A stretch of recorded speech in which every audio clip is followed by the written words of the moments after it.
Liverpool walked off the pitch on Tuesday after a 4-0 Champions League win.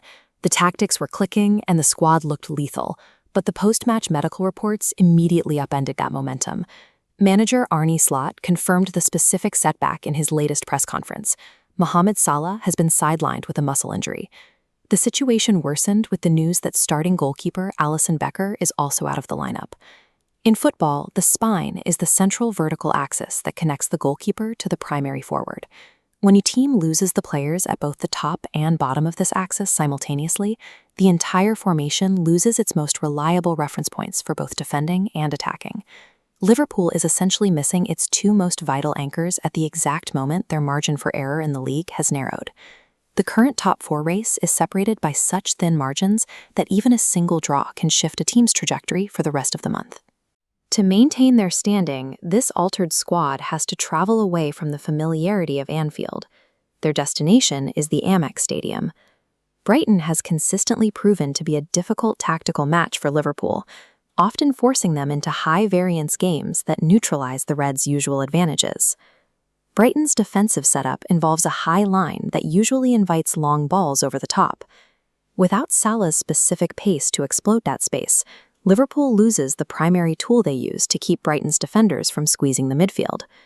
Facing this specific tactical challenge without a functional spine turns a routine away day into a high-stakes test of the squad's depth. Arne Slot cannot simply swap Salah for a like-for-like replacement. Instead, he has to adjust how the team progresses the ball into the final third. The centerpiece of this adjustment is Florian Wirtz, the €125 million playmaker brought in to provide a different kind of offensive threat. Wirtz's creative metrics show he thrives in the half spaces, those central corridors between the wing and the middle of the pitch. He isn't a traditional winger who stays wide. He's an interior creator who looks to slide passes through defensive lines. When we overlay Salah's historical shot data, the contrast is clear. Wirtz provides more passing volume, but he doesn't match the sheer weight of expected goals that Salah produces from that right side. This isn't a direct substitution, it's a shift in the team's operating system.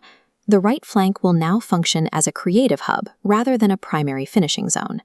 Since the creativity is moving out wide, the responsibility for finishing falls on Hugo Ekitike, who will act as the new focal point for the attack.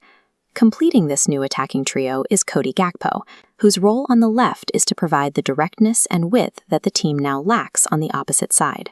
This tactical map shows how these three attackers must interact to break down Brighton's compact defensive blocks. They have to move in tight clusters to create passing lanes through the center. Without Salah to stretch the defense vertically, the trio must rely on short, quick combinations to bypass Brighton's midfield press. The success of this match depends on how quickly these players can synchronize their movements under the pressure of an away fixture. This match is a direct test of Arne Slot's tactical flexibility and whether his expensive investments in the squad can handle a crisis. Securing a win today would demonstrate that the team is developing a viable tactical alternative that doesn't rely solely on individual brilliance. With kickoff at 6:15 p.m. IST, the objective is simple: secure 3 points and stay in the top 4. The result will come down to how Slot's methodical build-up handles the specific pressure of Brighton's defensive line. Liverpool needs to prove they have a functional future beyond their reliance on Salah. Drop your score predictions in the comments and subscribe for more Premier League analysis.